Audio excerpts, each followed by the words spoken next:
어, 이제 지난 수요일부터 사순절이 시작되었어요. 이제 우리 합동 측에서는 사실은 옛날 종교개혁자들이 사순절을 이렇게 여러 가지 이유로 안 지켰기 때문에 사순절을 안 지키려고 안 지키고 있습니다. 고난주간은 지키는데 사순절은 안 지키고 있어요. 근데 이제 사순절의 전통이 좋다고 이제 생각을 해서 사순절을 지키는 교단들도 많이 있습니다. 이 사순절 기간 동안에는 고난 받으시고 우리의 죄를 위해서 십자가에 돌아가신 예수님을 묵상하는 그러한 시간입니다. 그러니까 40일 동안 계속 우리 주님을 묵상하는 거예요. 주님만 바라보는 거예요. 로마서 5장 8절은 이 십자가의 사건에 대해서 이렇게 말을 합니다. 우리가 아직 죄인 되었을 때 그리스도께서 우리를 위하여 죽으심으로 하나님께서 우리에 대한 자기의 사랑을 확증하셨느니라. 아멘. 참 은혜로운 말씀이에요. 즉 이 말씀은 예수님께서 십자가에 돌아가신 사건은 하나님께서는 이 자신의 아들조차도 아끼지 않으고 우리 죄를 위해서 십자가에 죽게 하실 만큼 우리 인간들 정말로 사랑하셨다는 증거가 바로 십자가 사건이다라는 겁니다. 그러므로 사순절에 우리는 예수님께서 고난받으시고 십자가에 달리신 그 고통만, 그 고난만, 십자가만 생각하면 안 돼요. 십자가를 볼 때 우리가 꼭 생각해야 되는 것은 이 십자가를 사건을 통해서 하나님께서 우리를 정말로 사랑하고 계신다라는 것을 이 하나님의 사랑을 깊이 묵상하고 체험해야 된다라는 겁니다. 그래서 오늘은 서로에게 하나님이 당신을 정말로 사랑하고 계십니다. 하나님이 당신을 정말로 사랑하십니다. 라고 말하면서 우리 마음을 열고 한번 인사해 보도록 하겠습니다. 하나님의 사랑을 느끼면서 인사하는 거예요. 서로 인사합니다. 하나님이 당신을 정말로 사랑하십니다. 반지자님, 하나님이 당신을 정말로 사랑하십니다. 하나님이 당신을 정말로 사랑하십니다. 참. 그런 것 같아요. 진짜 하나님을 우리를 정말로 사랑하신 것 같아요. 왜냐하면 우리 모습 보면 못나고 이기적이고 부족한 면들 너무 많이 있는데 그래도 지금까지 하나님 포기하지 않고 이끌어 오셨잖아요. 인간 같으면 조금 우리를 괴롭히면 저 사람 안 만나 포기하잖아요. 근데 하나님은 우리를 안 포기하셨어요. 그만큼 사랑하신다라는 그런 뜻인 줄 믿습니다. 한 여자가 있었어요. 이 여자는 젊어서 멋진 남자에게 반해서 결혼했는데 이 남편이 돈이 좀 있어서 이제 자주 바람을 이제 피게 됩니다. 이게 남자는 돈 있으면 안 되는 것 같아요. 돈 없는 게 차라리 나은 것 같아요. 그래야지 가정적이잖아요. 근데 바람이 난 이 남편은 미안해야 되는데 오히려 성과를 내면서 아내를 때리고 자녀들 쥐잡듯이 하는 거예요. 그래서 이 아내와 자녀들은요 너무 힘들잖아요. 그래서 기댈 데가 없으니까 교회에 나가서 하나님만 의지하기 시작해서 서로 똘똘 뭉쳐가지고 살게 됩니다. 교회 나가서 셋이서 기도하는 거예요. 하나님께 예배드리는 거예요. 그야말로 그들은 하나님만 바라보면서 살게 되었다라는 거예요. 그러다가 하루는 이제 이 여자한테 마귀가 속삭이는 거죠. 남편이 너무 지긋지긋한 거예요. 가만히 보니까 다른 여자들이 이혼하는 거예요. 남편하고. 그래서 자신도 고민하다가 이혼하기로 결심을 했습니다. 근데 이때 그녀가 다니는 교회 담임 목사님이 그녀에게 성도님 지금까지 견뎌왔는데 하나님을 믿고 조금만 더 견뎌보세요. 더 기도합시다. 이렇게 이혼을 만류한 거예요. 그러나 목사님의 반대에도 불구하고 그녀는 이혼을 결정을 하게 됩니다. 그녀의 자녀들도요, 이 아버지가 지긋지긋하잖아요. 피하고 싶어가지고 이혼에 찬성을 해요. 어머니 우리 아버지 너무 지긋지긋하잖아. 이혼하자고요. 그래서 결국 그녀는 남편과 이혼을 했고요. 자유를 얻게 됩니다. I'm free. 야, 이제 자유를 얻은 거예요. 그러면 좋을 것 같죠? 야, 그런데 문제는요, 이혼을 하고 나니까 이제 무서운 남편이 없어졌잖아요. 자녀들이 어머니의 말을 안 듣는 거예요. 막 살기 시작하는 거예요. 집에 안 들어오는 거예요. 세상 친구들과 어울려서 방탕하면서 살기 시작을 합니다. 참, 과거에는 무서운 아버지 때문에 일찍 들어오고요, 신앙으로 하나 되어서 세 식구가 똘똘 뭉쳐서 살았는데 이제는 그 가정이 통제불능이 되었습니다. 그래서 이 어머니 혼자 가정에 늘 남겨지는 거예요. 그러자 외롭게 된 이 여자는, 이 여자도 외로우면 남자들 기웃거리기 시작하는 거예요. 다른 남자들 기웃거리기 시작했습니다. 근데 그 정도 이제 나이가 드니까 총각이 접근하는 거 아니잖아요. 유부남들이 그녀에게 접근하기 시작을 했는데 이제 나중에는 그녀도 자신의 남편처럼 다른 가정들을 힘들게 만드는 불륜의 인생을 살게 되었다라는 거예요. 그렇습니다. 이 가정은 아버지라는 어려운 환경 때문에 하나님 안에서 살게 되었지만 이 어려운 환경이 사라지자 하나님을 떠나게 된 거예요. 이처럼 고난은요, 처음에는 저주처럼 보일 수가 있어요. 피하고 싶은 장애물처럼 보일 수가 있습니다. 하지만 많은 경우에는 하나님께서 이유가 있어서 우리에게 고난을 허락하신다라는 것, 우리 성도님들은 깨달으셔야 돼요. 하나님이 욥에게 고난을 허락하셨잖아요. 왜 욥에게 고난을 허락하셨을까요? 욥은 하나님의 뜻을 따라서 의롭게 살려고 늘 노력한 거룩한 인물이었거든요. 그런데 하나님은요, 사탄에게 그가 수많은 고난을 받도록 허락을 하신 거예요. 그게 왜 그랬을까요? 이유가 있어요. 그 이유는요, 이유 없이 고난을 당하는 욥이 끝까지 믿음을 잘 지켜서 하나님께 갑절의 축복을 받는 것을 보고 이 욥 이후에도 이 땅에서 살아온 수많은 하나님의 자녀들과 하나님의 백성들이 고난과 어려운 환경이 찾아왔을 때 욥의 믿음을 생각하면서 흔들리지 말고 잘 이기기 위한 신앙의 훌륭한 모델을 세우기 위해서 욥에게 고난을 주었다라는 거예요. 저도 과거에 보면요, 개인적으로 어려움이 찾아오던 시기가 있었어요. 힘든 상황이 찾아왔을 때 욥기서를 읽으면서 힘을 얻었어요. 그래, 내가 욥처럼 승리할 수 있어. 믿음으로 이기자. 욥이 하나님께서 갑절의 축복을 주셨으니까 나도 이 어려움을 이기고 하나님께 갑절의 복을 받아야 돼. 이러면서 그 어려움들을 이겨나가게 되었습니다. 욥뿐만 아니에요.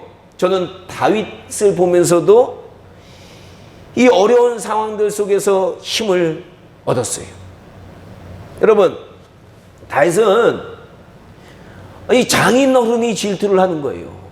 아니, 우리 장인어른 얼마나 저를 잘해줬는데, 이 장인어른 아주 못돼가지고, 아니, 질투를 하는 거예요. 수많은 세월 동안 그래서 그는 목숨을 건 도망자의 삶을 살게 된다라는 거예요. 그러니까 어른들이 질투하면 그 가정이 깨지는 거예요. 그러나 하나님과 늘 동행한 다윗은 결국 그 수많은 고난과 어려움을 이겨내고 이스라엘의 위대한 왕이 되었다라는 거예요. 저는 이 다윗 왕의 삶과 그가 기록한 시편의 말씀들을 묵상하면서 저의 고난의 때 얼마나 그들의 삶을 통해서 힘을 얻었는지 몰라요. 그래서 하나님이 왜 그들에게 고난을 줬는지 그때 저는 깨달았어요. 그렇습니다. 신앙의 역사를 살펴보면 수많은 사람들이 욥이나 다윗 땅의 고난을 이겨내는 모습을 보면서 자신들에게 찾아오는 고난과 어려움들을 잘 이겨낼 수 있는 힘을 얻었다라는 거예요. 그러므로 우리 선민교회 성도님들은 우리에게 찾아오는 고난과 어려움은 우리만을 위한 고난과 어려움이 아님을 깨달아야 돼요. 우리는 우리에게 찾아오는 고난과 어려움과 그 힘든 환경을 잘 이겨내면 이것이 우리의 자녀들과 우리의 후손들과 주변에 있는 많은 사람들에게 귀감이 되고 나중에 엄청난 영향력을 주게 된다는 사실을 알아야 된다라는 겁니다. 그래서 이 고난을 잘 이겨낸 부모님들 둔 이제 자녀들은요, 부모님들이 살아간 그 삶의 모습을 보면서 그들에게 찾아오는 고난과 어려움들도 이겨내요. 부모님께 고난과 어려움을 이겨내는 모습을 잘 배운 거예요. 그리고 그들은요, 고난을 이겨낸 부모님들을 나중에 이제 존경하게 돼요. 그리고 자녀들이 모이면, 야, 과거에 우리 어머니 아버지가 이런 어려움 당할 때 이렇게 이겼다라고 하면서 이 부모님의 무용담이 그들의 대화의 주제가 되는 거예요. 반면에 이 고난과 어려움 앞에서 쉽게 자포자기하고 그것들을 피한 사람들은 그들의 자녀들도 그들의 부모님처럼 고난과 어려움이 찾아오면 쉽게 피하게 되는 거예요. 결국 그들의 부모님들은 자녀에게 존경받지도 못하고 많은 주변 사람들에게 손가락질만 받게 되는 경우가 많다라는 거예요. 그렇습니다. 우리는 고난이 찾아오면, 야, 이건 하나님께서 나에게 이유가 있어서 주시는구나 라는 사실을 명심해야 돼요. 생각해야 돼요. 야, 이 고난이 나에게 오히려 전화위복의 기회로 주신 줄도 몰라. 이렇게 다르게 생각해야 돼요. 지난주 설교에서도 말씀드린 대로 하나님은 하나님의 말씀을 거역하고 자신들이 하나님같이 되기를 원했던 아담과 하와에게 저주를 하시잖아요. 그리고 어려운 환경을 주시는데 알고 보면 그 저주가 아닌 거예요. 오히려 그들에겐 축복이에요. 아니, 사탄 앞에서니까 체면상 저주받아라 이렇게 했는데 알고 보니까 축복인 거예요. 아담과 하와에게 준 저주들은 그들을 하나님이 원하시는 대로 훈련시키기 위한 방법이었고요.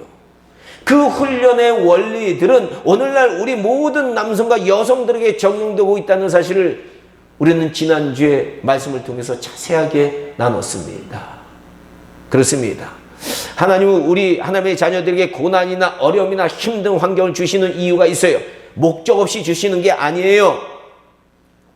그래서 오늘부터는 저는요, 왜 하나님께서는 우리에게 고난과 어려움과 힘든 환경을 주는지 그 이유들에 대해서 좀 집중적으로 살펴보려고 해요. 여러분들이 신앙생활 오래 하셨기 때문에 어려움푸시는 다 알아요. 하나님이 우리에게 고난을 주신 이유에 대해서 어려움푸시는 다 알아요. 그러나 정확하게 정립해 놓으면 도움이 돼요.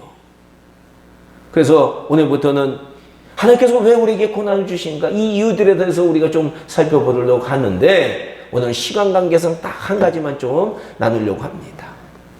먼저 하나님께서 우리 인간들에게 고난과 어려움과 힘든 환경을 주시는 이유는 하나님을 찾게 하기 위함이다 라는 거예요.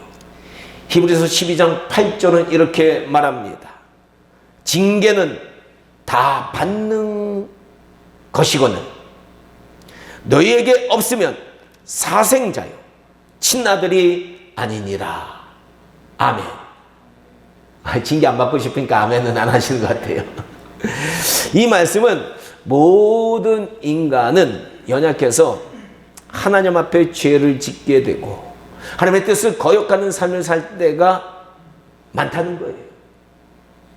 우리도 그렇잖아요. 믿는 사람들은 그럴 때 있거든요.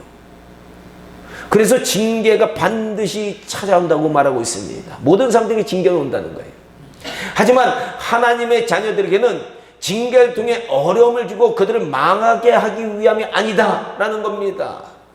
하나님의 자녀들에게 주는 징계는 하나님의 사랑의 표시라는 거예요. 우리도 자녀들 사랑이기 때문에 때로는 회초리를 들 때가 있단 말이에요. 사랑의 표시의 징계는요. 즉 하나님의 택한 자녀들을 기필코 영원한 천국에 그 복된 날에 데려가기 위해서 고난과 징계를 통해서 신앙을 회복시키기 위해서 주셨다라는 거예요. 이 누가복음 15장에 보면요, 돌아온 탕자 비유가 나옵니다. 이 탕자는 아버지의 재산을 받고 먼 나라로 떠납니다. 아니, 아버지가 연세가 드셨는데, 연로하셨는데, 아니, 이 아버지는 신경도 안 쓰고 그냥 돈만 받아가지고 아버지를 떠난 거예요. 야, 진짜 불효막심한 놈이에요. 이 탕자는요, 영적으로 보면 세상과 죄에 취해서 하나님 아버지를 떠난 이 우리 믿음의 자녀들을 상징할 뿐만 아니라요, 지금 세상 속에서 세상에 취해서 하나님을 거부하고 살아가고 있는 세상 사람들을 의미하는 거예요. 그런데 이 탕자는요, 그만 허랑방탕하다가 재산을 탕진하고 알거지가 되었습니다. 그래서 그제야 정신을 차리고 아버지께 돌아온 거예요. 그러니까 사람들 돈 많다고 좋은 게 아니에요. 돈 많은 사람들 구원받기 힘들어요. 낙타가 바늘길 통과하는 것보다 부자가 하나님 나라 가기 어려운 거예요. 그러니까 돈 많다고 좋은 게 아니에요.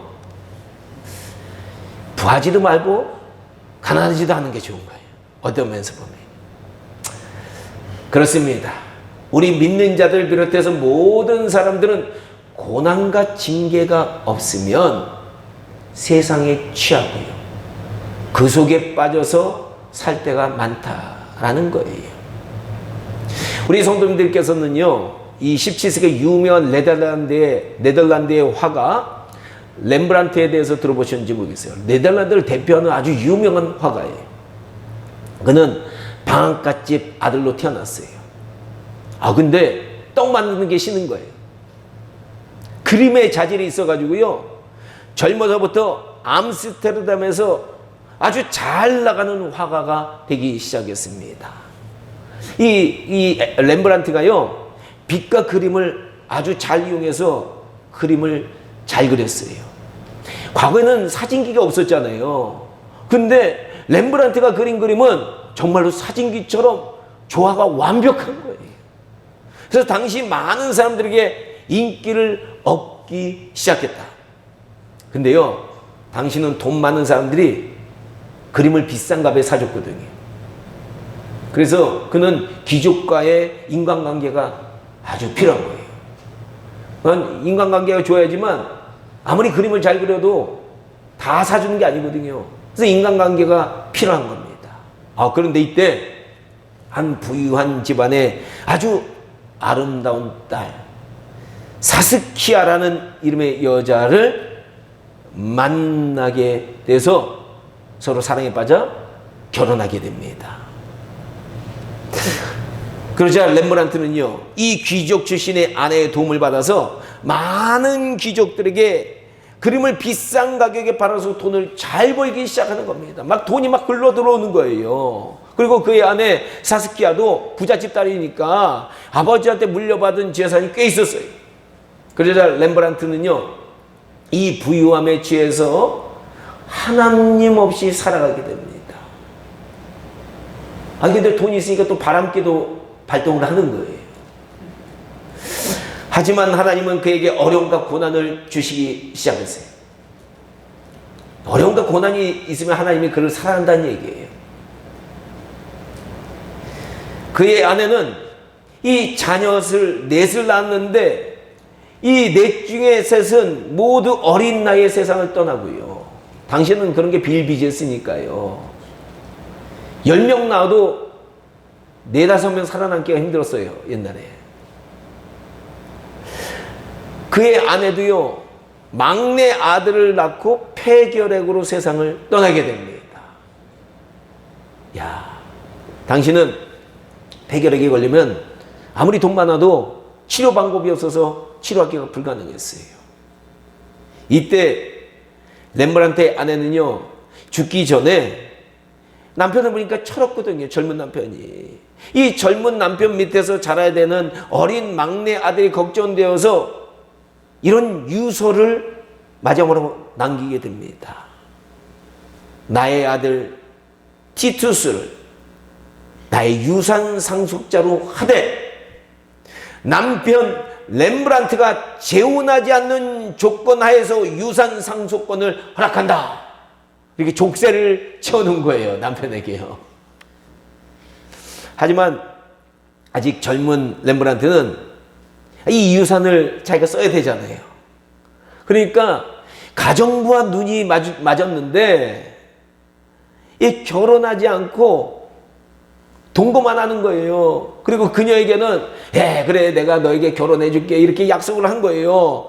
근데 세월이 가도 결혼 안 해주잖아요. 그러니까 이 가정부가 열받아 가지고 렘브란트를 고소해 가지고 벌금을 받아냅니다. 그 후에 렘브란트는 다른 여자들도 만나지만 순탄하지가 않았어요. 그러다가 그만 그의 막내 아들이 25살에 자신의 아내처럼 폐결핵으로 세상을 떠나게 되었습니다. 그는요, 가난과 빚더미가 찾아오기 시작했어요. 그러자 그는 인생이 싫어지는 거예요. 그림부터 던져버리고 시리에 빠졌습니다. 그런데 사람은요, 가난해야지 심령도 가난해지는 것 같아요. 물질이 많으면 심령이 가난해지기가 참 힘든 것 같아요. 이렇게 심령이 가난해진 렘브란트가 하나님을 만난 거예요. 그는 인생의 험함을 깨닫고 예수님을 영접하게 되는데 그때부터 그림에 대해서 다르게 보이기 시작하는 거예요. 영적 의미가 있는 그림을 그리기 시작하는 겁니다. 그가 그린 그림 중에 유명한 그림들이 많이 있는데 영적 그림들이 엠마오로 가는 두 제자 정말로 유명한 그림이거든요. 또 자신의 인생을 빗댄 돌아온 탕자 같은 많은 영적 그림을 그리기 시작을 하는 거예요. 그는 엠마로 가는 두 제자라는 그림을 그리기 위해서 누가복음 24장의 이야기를 18가지 성경 번역본을 읽고서 여러 각도에서 보고서 그림을 그렸다고 해요. 그는 실망 가운데 엠마로 내려오던 두 제자가 열심히 그렇게 예수님을 따랐는데 예수님이 이스라엘 왕이 될 줄로 알았는데 그렇게 열심히 따랐는데 예수님이 십자가에 달리셔서 죽으셨잖아요. 그래서 실망한 두 제자. 그런데 그들이 부활하신 예수를 만나고 회복되는 그 장면의 그림이 바로 자신의 인생하고 똑같이 느껴진 거예요. 연속적인 실패로 인생에 실망했던 자신의 모습을 그 두 제자의 반영해서 그 그림을 멋지게 그린 거예요. 그는 이 그림에 대해서 이렇게 고백을 합니다. 나는 위대한 생명의 비밀을 깨닫고 이 그림을 그렸다. 맞아요. 그는 희희낙낙하며 살았던 시절에는 영적으로 깊이 있는 그림을 그리지 못했지만 오히려 인생의 고난을 겪은 후에는 오늘날 수많은 사람들에게 사랑을 받는 이 명화를 그릴 수 있게 되었다라는 거예요. 명작을 그린 거예요. 이처럼 고난과 어려움과 힘든 환경은요, 우리 인간들이 하나님을 찾게 만드는 하나님의 징계 도구다라는 거예요. 하나님은 집 나간 탕자같이 우리 믿는 사람들이 살아갈 때 고난과 어려움과 힘든 환경을 우리에게 주신다는 거예요. 세상 사람들도 하나님이 그들을 사랑하셔서 부르실 때 그들에게 고난과 어려움과 어려운 환경을 주셔서 그들을 부르는 거예요. 오늘날 대한민국에 이렇게 경제적인 어려움이 찾아온 것도 우리 대한민국 사람들이 너무 배불러가지고 하나님을 거부하니까 야, 좀 나에게 돌아와라라고 하나님이 그래도 너무 심하지 않게 어려움을 주신 거예요. 심하게 어려움 주면은 완전히 하나님 떠날까 봐.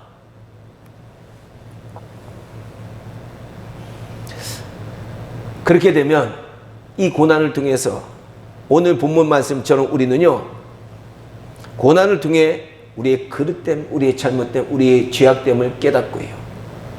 결국 어떻게 되냐? 우리가 주님의 말씀을 지키게 되는 거예요. 야, 그래서 오늘 본문 말씀 참 은혜로운 말씀 같아요. 제가 이 말씀 참 읽을 때마다 은혜가 되는 말씀인데, 아까 3번 읽었잖아요. 그래도 저를 따라서 다시 한번 묵상해 보자고요. 저를 따라해 주시고, 고난 당하기 전에는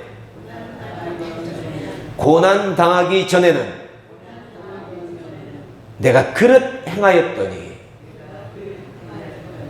이제는 내가 주의 말씀을 지키나이다. 시편 119편 67절 말씀. 아멘. 이 시간 우리 성민교회 성도님들께서도요, 자신의 인생이 하나님의 징계를 통해 하나님을 만나고 그분 앞에 나오도록 인도하셨다라는 사실을 깨달으시는 분들은 하나님께 감사해야 돼요. 하나님께 할렐루야로 찬양 올려드리도록 하겠습니다. 할렐루야! 할렐루야! 야, 기도하겠습니다.